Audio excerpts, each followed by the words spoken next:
jumpa yang telah teman-teman saksikan sebagai persembahan dari kelompok kami.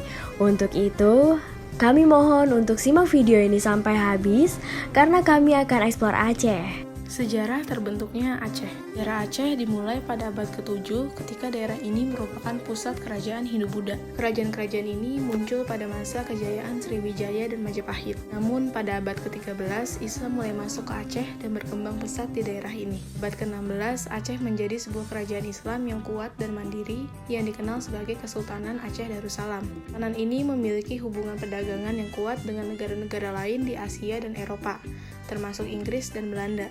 Selain itu, Kesultanan Aceh juga dikenal karena kekayaan sumber daya alamnya, seperti rempah-rempah, emas, dan kayu jati. Namun, hubungan dengan Belanda memburuk dan pada abad ke-19 terjadi perang antara Kesultanan Aceh dan Belanda yang dikenal sebagai Perang Aceh. Ini berlangsung selama lebih dari 30 tahun dan mengakibatkan kematian sekitar 100.000 rakyat Aceh. Meskipun Aceh berhasil mengalahkan Belanda dalam beberapa pertempuran, Belanda akhirnya berhasil memenangkan perang dan Aceh menjadi bagian dari Hindia Belanda.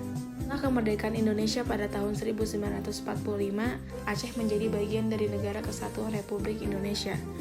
Namun, selama beberapa dekade, Aceh mengalami konflik separatisme yang berujung pada konflik bersenjata yang berlangsung selama lebih dari 3 dekade. Konflik ini memakan banyak korban dan menyebabkan kerusakan besar di Aceh. Tahun 2005, konflik ini akhirnya berakhir dengan disepakatinya Perjanjian Helsinki yang memberikan Aceh status otonomi khusus dan mengakhiri konflik tersebut.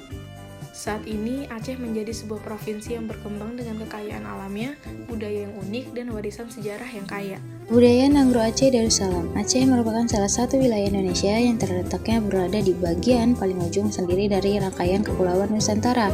Aceh atau yang juga dikenal dengan Nanggro Aceh Darussalam merupakan suku pribumi yang memiliki akar sejarah istimewa bagi Indonesia.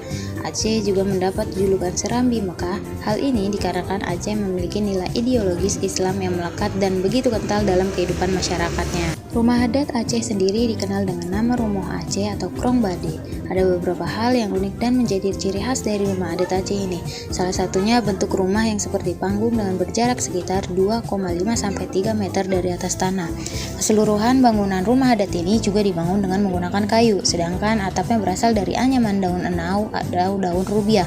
Hal yang menjadikan rumah adat ini semakin unik adalah dari segi penggunaannya, seperti bagian kolong rumah yang digunakan sebagai tempat menyimpan bahan-bahan makanan, sedangkan bagian atas atau punggungnya digunakan sebagai tempat istirahat atau penerima. Pakaian adat Aceh merupakan peninggalan dari sejarah Kerajaan Perlak dan Kerajaan Samudra Pasai. Untuk pakaian adat pria dikenal dengan nama baju linto biro, sedangkan untuk pakaian adat wanitanya dikenal dengan nama daraburo.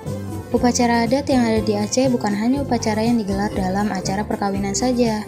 Masih ada lagi seperti upacara pejisek yang merupakan tradisi memercikan air yang dicampur dengan tepung tawar kepada seseorang yang sedang mempunyai hajat tertentu.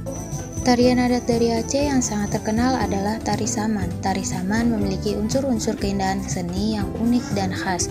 Tarian ini ditampilkan dengan mengandalkan gerakan tepukan pada tangan, dada tanpa diiringi alat musik lainnya. Namun, meski tanpa alunan musik yang mengiringi, kepiawaian menari membuat tarian ini menjadi pertunjukan yang indah dan menarik. Tarian tradisional yang berasal dari Aceh ada Tari Saman, Tari Laut Aceh, Tari Tarik Pukat, Tari Binis, Tari Didong, dan Rapai Geleng. Oke, selanjutnya kita masuk ke dunia kuliner, mie Aceh. Wah, kalau dari namanya aja kita sudah tahu ya teman-teman, kalau kuliner yang satu ini berasal dari Nanggro Aceh Darussalam. Rasanya, kita nggak asing ya dengan kuliner ini, karena mie Aceh sudah hadir di kota-kota besar. Adapun, hal yang membedakan mie Aceh dari mie yang lainnya, karena aneka rempah-rempah khas Aceh seperti cabai, lada, jintan, kapulaga, dan kunyit menjadi dasar pembuatan kuah kari kuliner ini. Kuliner selanjutnya ada ayam tangkap. Kuliner Aceh yang satu ini memiliki nama unik ya teman-teman. Disebut ayam tangkap karena ada potongan ayam yang bersembunyi di antara daun kari dan daun pandan yang telah digoreng. Ayam tangkap lazim disajikan dengan kecap manis yang dicampurkan dengan potongan bawang dan cabai sebagai sambal cocok. Ayam tangkap menjadi menu andalan rumah makan khas Aceh. Bagaimana nih teman-teman, kalian udah pernah mencobanya belum ya? Makanan khas Aceh selanjutnya adalah kemama atau yang berarti ikan kayu. Hidangan ini terbuat dari ikan tongkol yang dimasak kemudian dijemur hingga kering. Tekstur ikan yang keras dan kering menjadikannya seperti kayu sehingga disebut kemama. Makanan Aceh yang satu ini lazim disajikan sebagai bahan baku untuk gulai lemak dengan tambahan kentang. Bagi orang tua yang tak lagi memiliki gigi, tak perlu khawatir. Untuk menyantap gula kemama, ikan yang sudah diolah dagingnya tidak keras lagi. Sebab, daging akan menjadi lembut melalui proses pemasakannya. Gimana nih teman-teman? Dari ketiga kuliner ini, yang mana nih yang udah kalian cicipi? Ada beberapa senjata tradisional Aceh yang paling melegenda. Yang pertama, rencang, merupakan senjata tradisional Aceh berupa sejenis belati yang bentuknya menyerupai huruf L. Rencang merupakan simbol keberanian, keperkasaan, pertahanan diri, dan kepahlawanan masyarakat Aceh dari abad ke abad. Sekaligus, rencang juga memiliki makna filosofi sekaligus dan keislaman.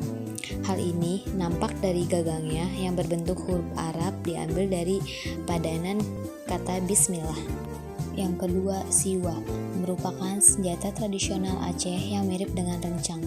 Yang membedakannya adalah ukuran siwa lebih besar dan panjang dari rencang. Senjata ini merupakan bagian dari perlengkapan raja-raja atau ulebang-ulebang. Inilah sebabnya siwa sudah jarang ditemui dan memiliki harga yang paling mahal. Yang ketiga, pedang. Jika rencang digunakan untuk menikam, maka pedang atau pedang digunakan untuk menyerang musuh.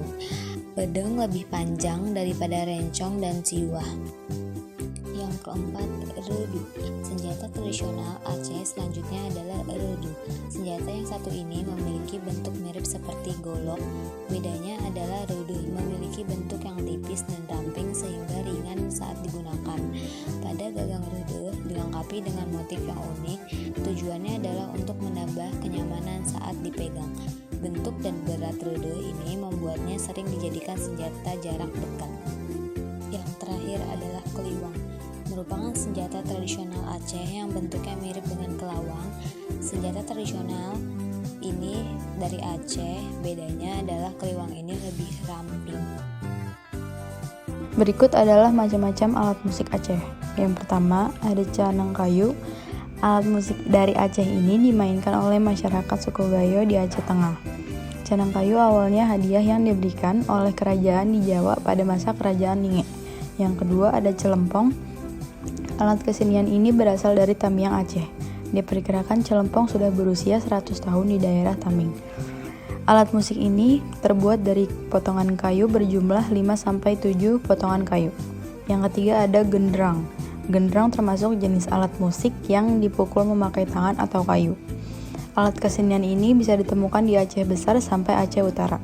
Fungsi gendrang dipakai sebagai pelengkap tempo alat musik tradisional Aceh.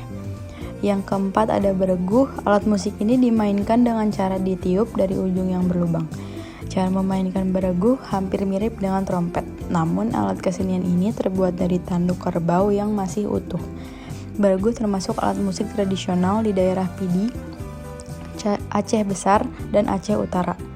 Yang kelima ada serunai kale atau serunai. Serunai termasuk alat kesenian populer di daerah Pidi, Aceh Utara, dan Aceh Besar. Serunai kale dimainkan bersama dengan rapai dan gendrang. Yang keenam, yang terakhir ada arbab. Arbab dimainkan dengan cara digesek di bagian senarnya. Alat musik ini dahulu dibuat dari tempurung kelapa untuk tabung dan kulit kucing hutan sebagai penutup tabung arbab. Teman-teman, ternyata kita sudah ada di ujung pembahasan dan terima kasih sudah menyaksikan video kami sampai selesai.